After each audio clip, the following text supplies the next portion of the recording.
Deus mandou uma epidemia sobre o povo. E nessa epidemia, isso aí é o capítulo 16 ainda, né? Morreu 14.700 do povo de Israel. 14.700 pessoas. Muita morte, né? Muita morte. Números capítulo 16, a revolta de Coré, Datã e Abirão. Gente, esse é um episódio muito interessante, um momento muito interessante, que vale a pena vocês irem lá e ler. Esses homens, eles se reuniram com mais 250 outros, que não eram levitas, esses outros homens, foram pegos aí das outras tribos, juntaram, que eles se revoltaram contra Moisés e Arão, dizendo, poxa, todo povo aqui é santo, todo povo tem direito, né? Todo povo tem realmente essa oportunidade de se achegar ao templo, de conversar com Deus, não é só vocês, não. E aí, pronto, eles fizeram essa revolta, esse levante. E Moisés chega para eles e falou assim, tudo bem, eu vou lá orar. E Deus vai dar o veredito. E ele foi lá e orou e pediu a Deus que fizesse uma coisa bem estrondosa contra aqueles homens, que seria uma prova gigantesca de que Deus então estava ali com eles, com Moisés e Arão, que eles de verdade eram os líderes. E Moisés orou, e aí o que acontece? A glória de Deus chega, alguma coisa esse povo via no céu, tanto é que eu tenho as palestras falando das evidências ufológicas na Bíblia, né? Alguma coisa esse povo via no céu. Não é possível. Porque aí a glória de Deus chega, tem hora que eles falam que é uma nuvem, tem hora que eles falam que é uma coluna de fogo. Era algo realmente surpreendente, né, que acontecia ali, que eles devem ter visto, então associaram nessa narrativa a essa presença divina, né? A glória de Deus chega e Deus, ele abre o chão e engole a família desses que estavam fazendo, que eram os cabeças do levante, né? O Coré, o Datã e o Abirão. E não mata somente os três, não. Mata a esposa, mata os filhos. É como se um terremoto acontecesse uma fenda ali no chão e engoliram eles vivos. Matou tudo. Então, aquilo que Moisés pediu a Deus, ele orou, aconteceu. Ele queria uma morte surpreendente para que pudesse realmente provar que Deus estava com ele. E foi o que aconteceu. Mas depois, Deus, não satisfeito, matou também, né? Mandou fogo do céu e queimou os 250 homens que estavam com esses três líderes. Matou, ficou só as cinzas. Então, só nesse dia aí, né? Foram mais de 250 pessoas mortas por Deus. Então, assim, a matança continua. Vai indo, né? A terra engoliu todo mundo e o fogo do céu consumiu os outros 250. Mas o povo ficou assim, né? Revoltado com aquilo, né? Não foi assim uma situação que o povo aceitou fácil. Poxa, mais uma vez o povo reclama. Esse Deus está fazendo a gente morrer tudo aqui, né? Esse Deus tirou a gente lá do Egito, novamente a mesma narrativa, para matar todos nós aqui no deserto, né? E por causa dessa reclamação, Deus mandou uma epidemia sobre o povo. E nessa epidemia, isso aí é o capítulo 16 ainda, né? Morreu 14.700 do povo de Israel.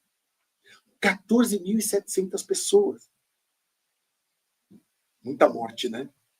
Muita morte. Olha que situação. Né? Seguimos aí. Números, capítulo 17. O bastão de Arão.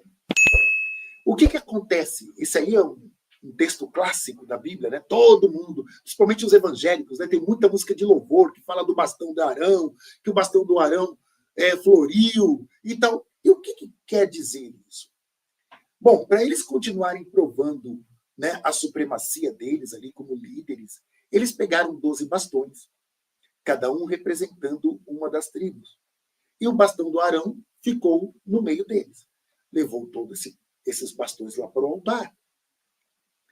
Um bastão, um cajado, gente, vamos pensar, um galho seco, né? E do cajado de Arão, do bastão de Arão, surge flores. Então isso ficou realmente como uma prova de que Deus estava com Arão e estava com Moisés. Essa era a prova. Bom, aí a pergunta vem, né? Estava com eles até que ponto? Porque nós já vimos que Moisés e Arão foram mortos, né? Por Deus. Porque Arão, a gente vai ver aqui que ele foi morto por Deus, porque não fala que do mesmo jeito que Moisés morreu e estava belezinha, com a visão perfeita, saudável e tal, e o próprio Deus que diz aqui, nesse contexto, que é ele que dá a vida, é ele que dá a morte. Ele já tinha falado para Moisés que ia matar ele, porque ele errou. Olha, eu não esqueci que vocês fizeram errado lá, não.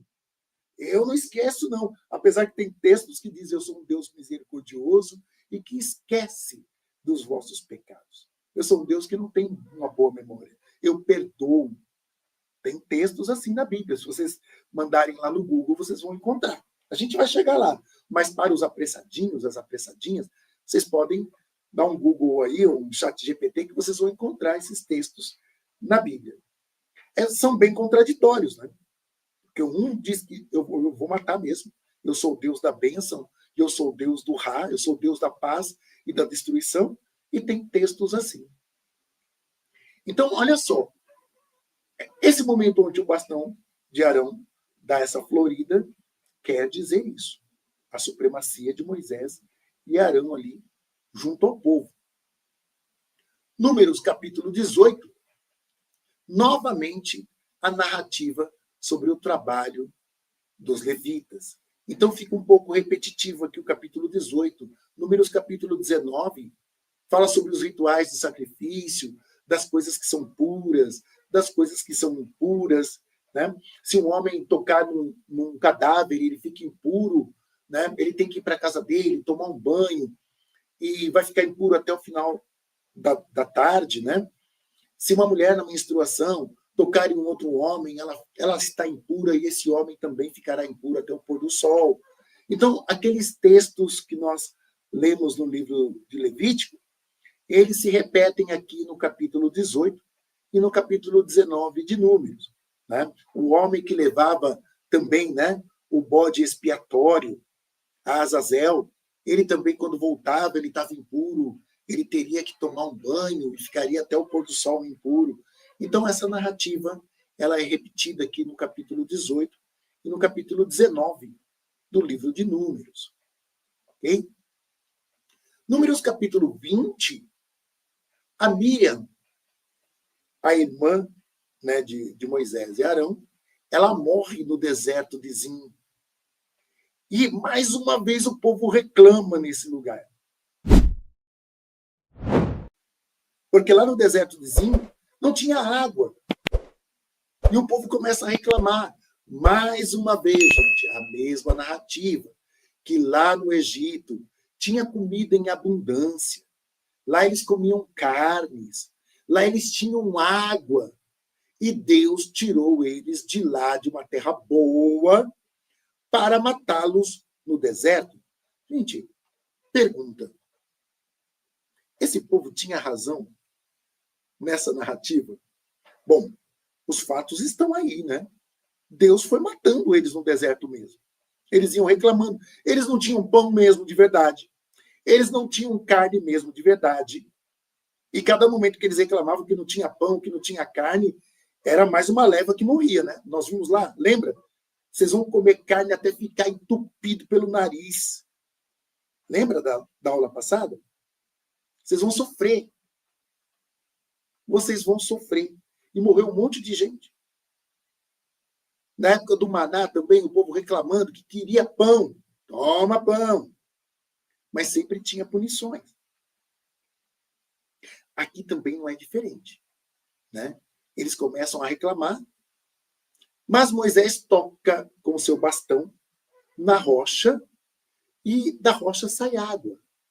Também outro texto clássico. Quantas músicas de louvores fala sobre esse momento que Moisés toca na rocha e da rocha brota água e o povo toma, né?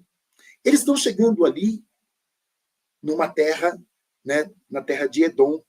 E o rei de Edom não deixou o povo de Israel passar. Então, mais uma vez, tem um combate, né, um combate bem forte. E o povo de Israel luta, né, com os edomitas e vence, claro, né? Deus está ali junto. Mas nesse momento, né, Moisés fala: bom, agora a gente vai com Arão ali, tal, tal. E Deus fala: não, não, não, não. Não vai, tipo assim, não vai se empolgando, não. Porque eu vou matar Arão. Arão vai morrer. Não vai ter vez para ele, não. Né? Então, e ele falou assim: e outra coisa, quem vai ficar com as funções de Arão será o seu filho Eleazar. Então Moisés sobe com Arão para o monte, junto com seu filho Eleazar. E a narrativa diz o quê? Que Arão está bem, está perfeito. Não tem doença, não tem nada, não tem problema algum. E Arão morre ali. Moisés arranca as vestes de sacerdote. Imagine essa humilhação. Ele estava todo pomposo, né, sendo um sacerdote mor, que o bastão floriu. E olha só, Moisés arranca as suas vestes sacerdotais e entrega para o seu filho Eleazar. Eleazar veste, então, as vestes sacerdotais de Arão, e Arão morre. Morreu do quê? O que aconteceu? Não fala. Fica uma interrogação, né? Mas como é Deus que dá a vida e dá a morte, subentende-se que foi Deus. Subentende-se. E Deus, ele também fala a mesma coisa. Lembra do que vocês fizeram de errado no passado? Arão não vai viver por causa disso. Você, Moisés, e você, Arão, erraram. Então Arão vai morrer. Tá lá, gente. Vai lá ler. Gente, não teve uma missa na minha vida, e olha que eu fui à missa mais de 18 anos, que eu tenha escutado uma leitura dessa. Não é lindo. Não é verdade isso que o padre disse no podcast. Não se leia isso.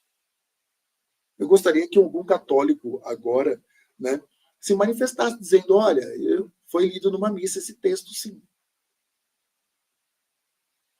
Sabe? Na íntegra. Não pedacinho. Pedacinhos cortados, pulados. Bem na íntegra, como está. Não tem. Se vocês leram, manda aí no chat. Sabe? Manda aí que eu quero ver.